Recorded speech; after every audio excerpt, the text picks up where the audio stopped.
사랑하는 성도 여러분, 2021년 1월 24일 주현절 셋째 주일, 주일 예배를 시작하시겠습니다. 다 같이 묵도하시겠습니다.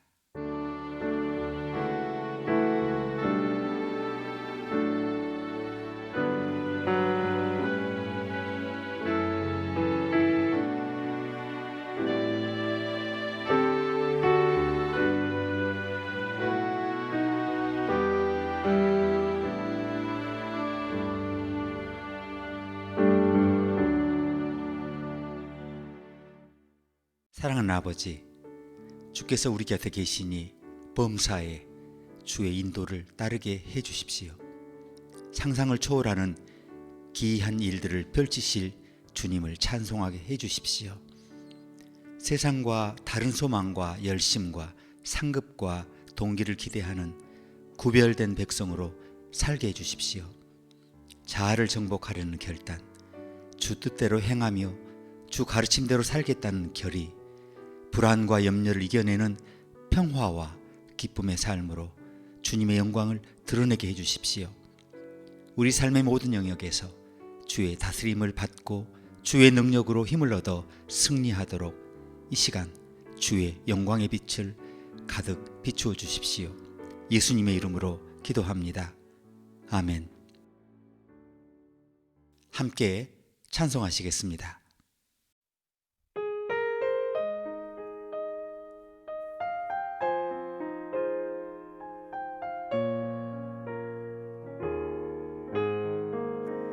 내 모든 시험 무거운 짐을 주 예수 앞에 아뢰이면 근심에 쌓인 날 돌아보사 내 근심 모두 맡으시네.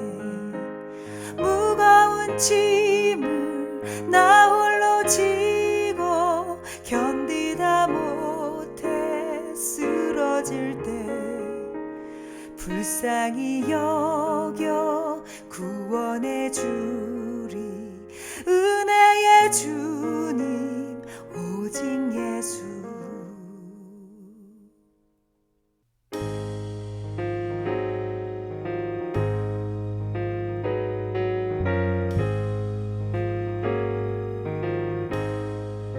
내 모든 괴로움 닥치는 환난 주 예수 앞에 아뢰이며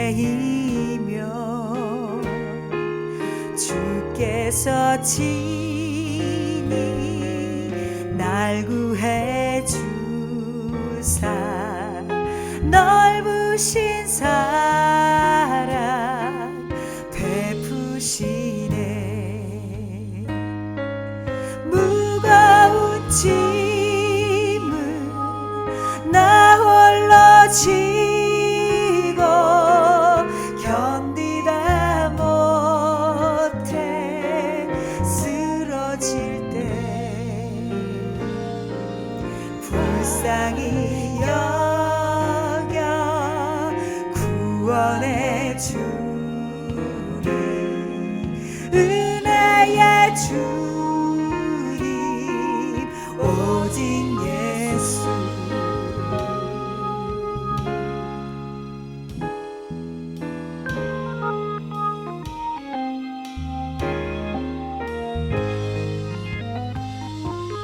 마음의 시험 무서운 죄를 주 예수 앞에 아뢰이면 예수는 나의 능력이 되사 세상을 이길 힘 주시네. 무거운 짐을 나 홀로 지고 견디다 못해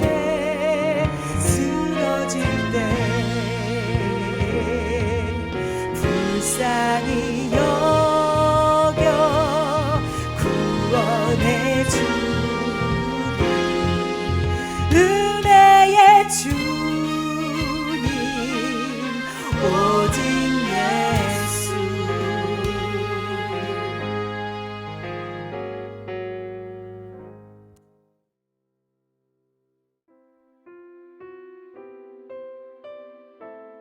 사랑하는 아버지, 오늘 우리가 산을 옮기는 믿음의 방법을 배우기를 원합니다.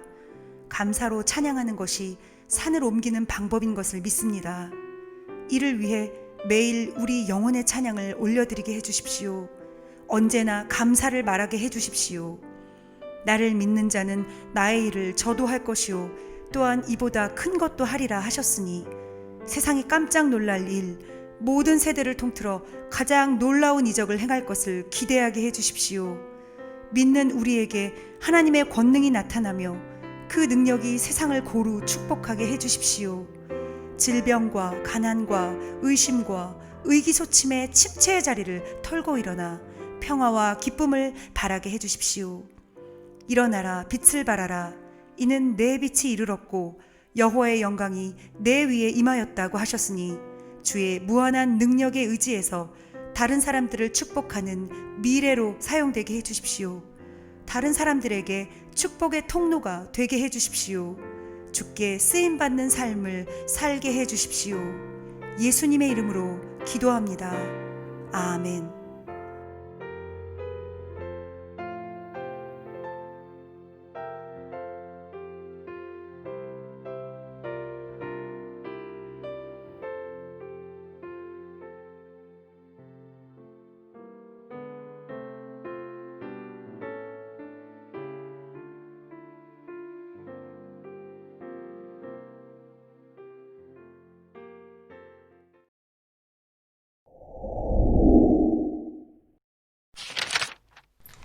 피차 사랑의 비두에는 아무에게든지 아무 빚도 지지 말라.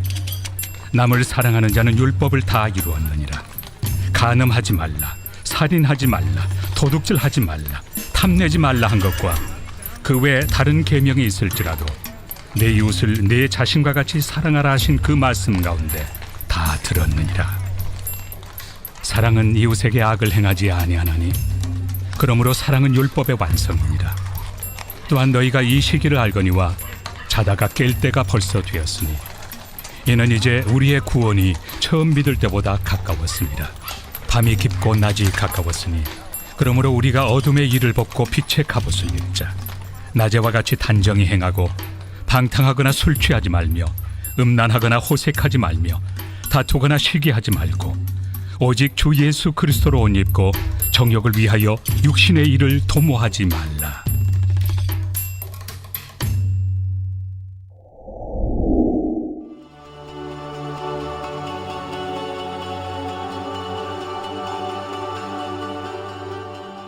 오늘 받은 본문을 통해서 역동적인 사랑의 법칙이란 제목으로 함께 은혜를 나누시겠습니다. 많은 현자들이 사랑은 세상을 움직이는 원리라고 말하고 있죠. 그런데 아시는 대로 그 사랑이 쉽지 않습니다. 사도 바울은 동료 인간을 사랑하는 사람이 율법을 성취했다고 말하죠. 사랑은 이웃에게 악을 행치 아니하나니 그러므로 사랑은 율법의 완성이니라. 사랑은 삶의 의미이죠. 그래서 하나님께서 우리에게 무엇을 기대하는지 알고 싶으시면 이웃을 사랑해야 합니다. 그 이웃이 누구든지 간에 자녀를 사랑하고 배우자를 사랑하고 친구를 사랑하고 하나님을 사랑하라는 거죠. 지난 수십 년 동안 우리 사회에 그 많은 사람들이 소위 상황윤리에 의해서 영향을 받았습니다. 그리고 사람들은 그 상황윤리 법칙을 이렇게 해석했습니다. 아무도 다치지 않는 한 우리는 도덕적인 것에 대해 걱정할 필요가 없다. 그런데 문제의 진실은 삶이 그런 식으로 작동하는 경우가 거의 없다는 것입니다. 우리가 신앙의 기준을 지키지 않으면 누군가 항상 상처를 입어요. 혹은 아무도 다치지 않더라도 결국 우리 자신이 다치게 됩니다. 우리가 신앙과 가치관을 배반하는 일을 할 때 우리 자신의 눈에도 우리 삶이 싸구려처럼 느껴질 수 있어요. 그래서 자존감을 높이는 방법 중 한 가지가 항상 옳다고 생각하는 일을 하는 겁니다. 그것을 우리는 캐릭터라고 부르고 그것이 우리 삶에서 너무나 중요합니다. 오늘 로마서 본문에서 바울은 예수께서 몇 년 전에 가르치신 내용, 즉 기독교 신앙의 핵심이 예수께서 가르치신 사랑의 법이라는 것을 확증합니다. 그는 다음과 같이 기록했습니다. 피차 사랑의 빚 외에는 아무에게든지 아무 빚도 지지 말라. 남을 사랑하는 자는 율법을 다 이루었느니라. 예수께서는 자신이 율법을 버리러 오지 않았다는 것을 분명히 하셨습니다. 내가 율법이나 선지자나 폐하러 온 줄로 생각지 말라. 폐하러 온 것이 아니요 완전케 하려 함이로다. 이것이 오늘날 세계에서 매우 중요하죠. 많은 사람들, 심지어 교인들 가운데서도 오래된 도덕 규범은 쓸모없다고 생각하는 경향이 있습니다. 바울은 먼저 율법의 일부를 여기에 나열하죠. 간음하지 말라, 살인하지 말라, 도적질하지 말라, 탐내지 말라. 예수님은 이것들을 없애려고 오신 것이 아니라 하나님의 사랑의 맥락에서 그것을 재설정하셨습니다. 그리스도는 율법주의자가 아니었습니다. 그는 율법 준수를 목표로 삼은 분이 아니었습니다. 그는 오히려 안식일 준수라는 그런 집착, 사람들에게 도움을 주기보다 깊은 상처를 주는 그런 규칙들을 없애셨습니다. 그렇다고 구약 율법의 모든 부분이 구식이라는 의미는 절대로 아닙니다. 예수님은 간음하지 말라, 살인하지 말라, 도적질하지 말라, 탐내지 말라라는 계명 대신에 뭘 주셨나요? 내 이웃을 내 자신과 같이 사랑하라는 한마디로 대체하셨습니다. 제임스 패터슨과 피터 김이 쓴 저서 미국이 진실을 말할 날이라는 유명한 책이 있죠. 그것은 현대 사회에 대한 그런 아주 값진 연구인데 그 책에 나오는 그런 태도가 오늘 저와 여러분의 삶의 태도일 수 있다는 거죠. 그들의 연구에 따르면 미국인의 74%가 남의 물건을 훔칠 수 있다고 대답했습니다. 64%는 아무도 다치지 않는 한 거짓말할 수 있다, 이렇게 답했습니다. 93%의 미국인이 자신의 개인적 경험 혹은 변덕에 따라 혼자서 도덕적인 문제를 결정할 수 있다, 그렇게 답했습니다. 84%는 신앙의 규칙을 어길 수 있다고 답했습니다. 30%만이 자신의 신앙의 신념이나 하나님을 위해 기꺼이 죽을 수 있다, 이렇게 답했습니다. 어떻습니까? 오늘 우리는 도덕적 질서가 없는 세상의 어두운 물속에 미끄러운 그런 경사면 아래로 점점 더 추락하고 있는 건 아닙니까? 그런데 오늘 본문은 사랑은 율법을 부정하는 것이 아니라 그것을 성취한다고 말하죠. 오늘 본문 가르침 첫 번째는 하나님께서 우리가 행복한 삶을 살도록 특정한 규칙을 주셨다는 것입니다. 사랑하는 부모가 가족을 위해, 자녀를 위해 규칙을 만들지 않습니까? 하나님께서 우리를 너무 사랑한 나머지 그 같은 규칙을 주셨습니다. 사랑으로 지어진 이 규칙은 우리가 우리 삶에서 그분이 주신 은사와 에너지를 최대한 사용할 수 있도록 도와줍니다. 예를 들어 간음하지 말라, 살인하지 말라, 도적질하지 말라, 탐내지 말라는 규칙은 우리의 행복을 제한하려는 것이 아니라 우리 행복의 높이를 좀 높이기 위해서. 그래서 이 법칙은 역동적인 사랑의 법칙이라는 거죠. 사랑은 율법의 부정이 아닙니다. 사랑은 무의미한 잔인한 규칙에서 율법을 구원합니다. 사랑 없는 법은 악마적일 수 있죠. 종교가 다르거나 피부색이 다르거나 세계관이 다르다고 해서 그리스도의 이름으로 다른 사람을 박해하는 일을 한다면 그것은 하나님의 일이 아니라는 거죠. 여기에 문제 핵심이 있습니다. 심판의 날에 우리의 삶이 요약될 때 우리는 계명을 얼마나 잘 지켰느냐 이거에 따라 보상받지 못해요. 우리의 삶은 얼마나 잘 열심히 사랑했느냐에 따라 평가될 겁니다. 그래서 사랑은 알고 보면 우리 삶의 전부라는 거죠. 예수께서는 두세 사람이 내 이름으로 모인 곳에 나도 그들 중에 있다고 하셨습니다. 두세 사람이 모인 곳.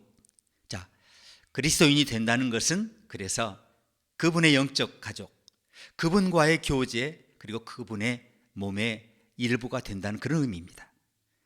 기독교 신앙은 관계의 신앙, 하나님과의 관계이고 그리스도의 몸 안에서 다른 사람들과의 관계입니다. 그래서 이 역동적인 사랑의 법칙이 우리를 지배해야 한다는 거죠. 우리 삶을 지배하는 사랑의 힘에 대해서 또 한 가지는 과학도 사랑이 우리 몸을 치유할 수 있다고 말하죠. 미네소타주 로체스터에 있는 유명한 병원 메이오 클리닉에서 한때 굉장히 잔인한 실험이 수행된 적이 있었어요. 건강한 개를 마취시킨 후에 일부러 다리를 부러뜨리고 다시 접합 수술을 했어요.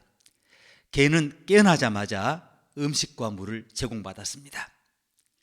그런데 개를 다루는 사람은 그 개에게 어떤 사랑이나 애정 표현을 하면 안 된다는 그런 지시를 받았습니다. 수술 후 불과 며칠 만에 개는 사랑이 없는 이 새로운 낯선 세상에서 두려움에 떤 것 같아요. 식사를 중단했고요. 수술 부위에 괴져 썩기 시작했어요. 개는 죽어가는 것이 분명했습니다. 자, 한 번 더 진정제를 투입하고 다리를 치료했습니다. 다시 깨어난 개는 이번에 물과 음식뿐 아니라 사람들로부터 사랑을 받았어요. 처음에 개는 사람들을 의심했어요. 두려워했어요. 그러나 사람들의 사랑이, 애정이 영향을 미치기 시작했고 점차 회복되기 시작했어요. 얼마 지나지 않아 개는 완전히 치유되었습니다. 개에 대한 사랑이 개의 두려움을 쫓아냈다는 거죠. 사랑의 힘에 관한 다른 연구들도 있어요. 언젠가 CBS의 그 60분이라는 프로그램에서 그 유명한 해설자 그 해리 리소너는 사랑과 사람 그 애완동물에 관한 연구 결과를 심층 보도한 적이 있습니다. 심장이 나빠서 건강과 희망을 잃은 사람들로 구성된 테스트 그룹은 심각한 심장 수술을 받은 사람들이었고요. 그 사람 가운데 일부가 애완동물을 키웠다는 거죠.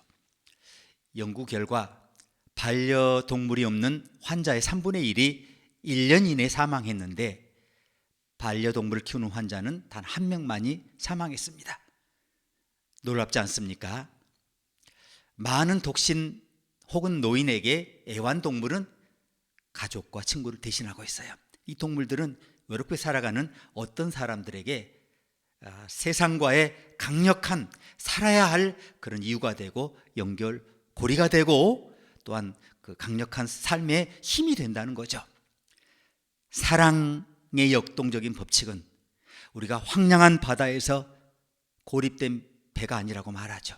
우리는 예수 그리스도 안에서 가족이고 친교이고 한 몸이고 우리 삶의 강력한 힘이에요. 또한 그러면서 마지막 사랑은 그 이상인데요. 마지막 한 가지는 사랑은 헌신입니다. 유명한 인도 선교사 스탠리 존스가 책에 그 어느 여성 선교사에 대한 글을 썼는데요. 이 선교사는 많은 부모들이 그 소녀 여아를 원치 않는 그런 시기에 중국에 살았어요. 그녀는 어느 날 길거리에 버려진 한 소녀를 집으로 데려왔습니다. 그리고 길을 다니다가 또 한 소녀를 데려왔습니다. 그렇게 해서 차마 외면할 수 없어서 몇 명 더 하다가 10명, 20명, 40명을 데려왔어요. 그리고 그 다음에 수년 동안 부모들이 원치 않고 버려둔 수백 명의 어린 소녀들을 데려와서 먹이고 입히고 돌보았어요. 자, 그녀는 그들에게 기독교 복음을 가르치고 책임감 있는 그런 인간으로 양육했어요. 그리고 그녀가 죽었을 때 장성한 소녀들은 그녀의 묘비에 이렇게 썼어요. 그녀는 다른 사람이 할 수 없는 일을 했다. 자, 다른 사람이 할 수 없는 일을 했다. 이것은 최고의 크리스천의 사랑인 줄로 믿습니다. 잘 아시는 대로 교회는 선교운동으로 시작됐어요. 다른 사람을 위해 목숨을 바치려고 하나님의 아들 예수 그리스도께서 오셨습니다. 그리고 그의 모범을 배운 그와 가장 가까운 사람들이 또한 다른 사람들을 위해 그들의 목숨을 바쳤어요. 동기는 예수님과 같았습니다.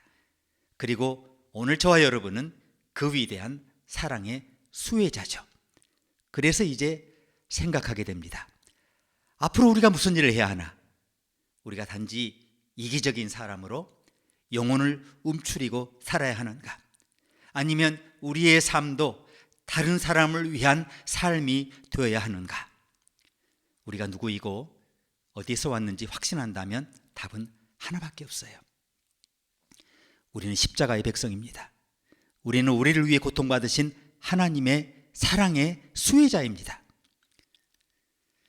왕에 대한 배반 혐의로 체포돼서 죽게 된 그 고레스 왕의 장군의 부인에 대한 아주 전해오는 이야기가 있어요. 그녀의 남편이 그 형장에 도착하기 전에 이미 그녀에게 사형 선고가 내려져 있었습니다. 그녀의 남편은 재판이 선고되기까지 무슨 일이 일어나고 있는지 전혀 알지 못했어요.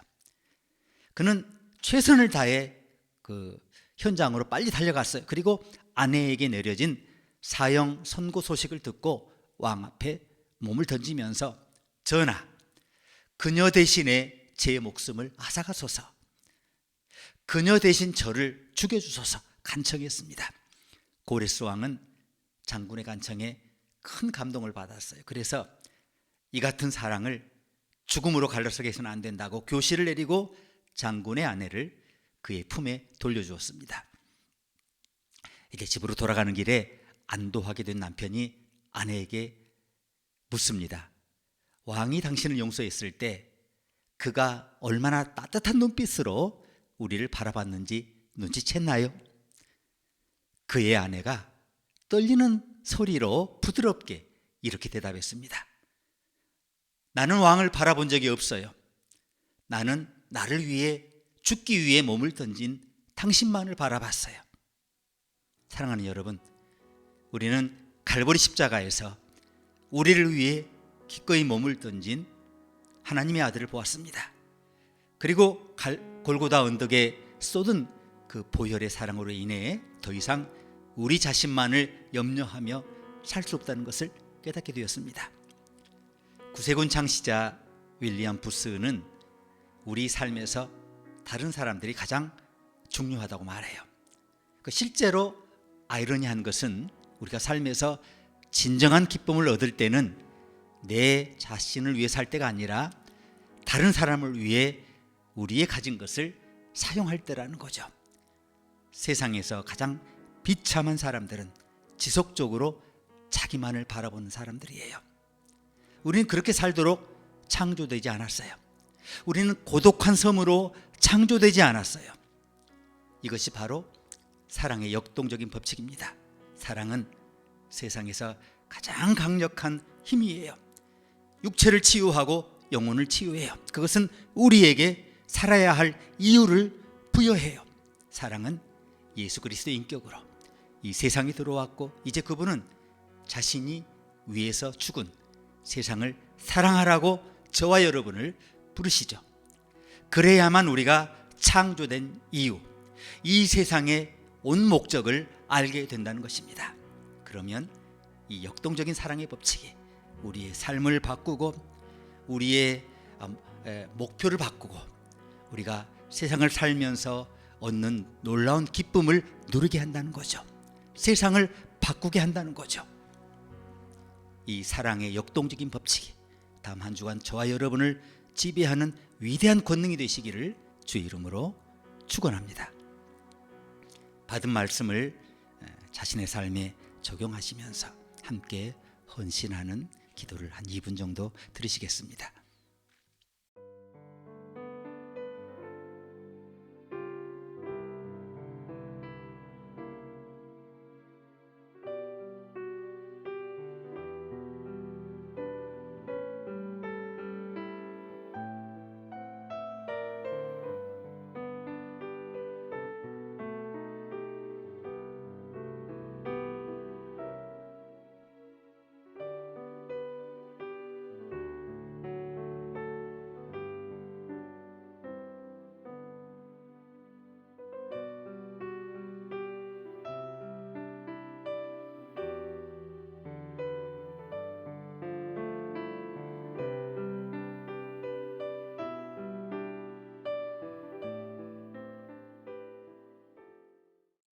하나님 아버지, 감사합니다. 오늘 갈보리 산 정상에서 드려진 그 놀라운 사랑의 역동적인 법칙에 그 헌신된 하나님의 아들 예수 그리스도의 삶을 바라보면서 우리의 삶도 그 누군가를 위해서, 이웃을 위해서 드려지는 삶이 될 수 있도록 다음 한 주간 우리를 사용하시며 우리의 걸음을 축복하여 주십시오. 예수님의 이름으로 기도합니다. 아멘. 함께 찬양하시겠습니다.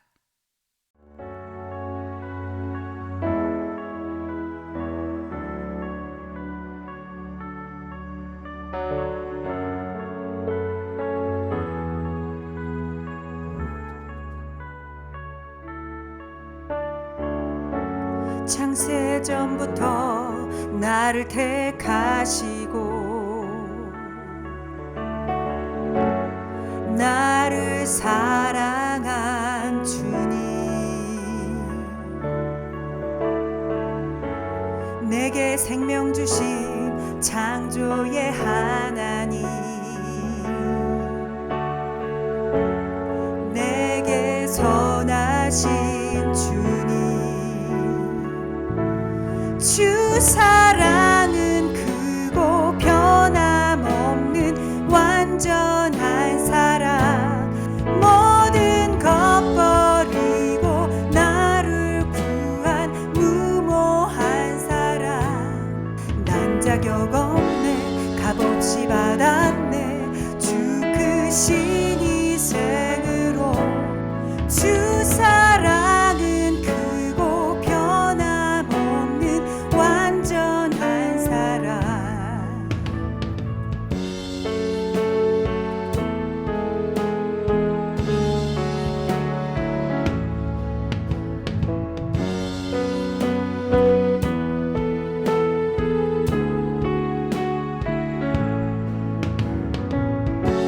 나 주를 떠나고 주님을 대적할 때도 나를 사랑한 주님, 큰 죄에 빠진 날 그 피로 구속하셨네. 내게 선하신 주님,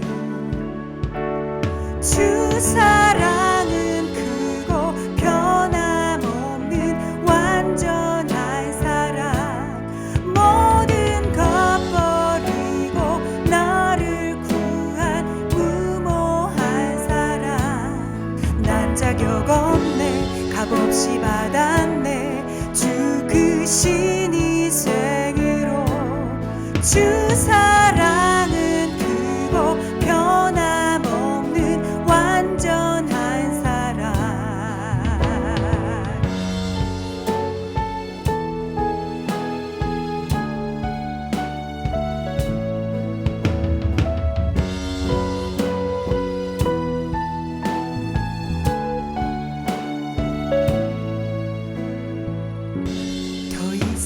어둠 없네.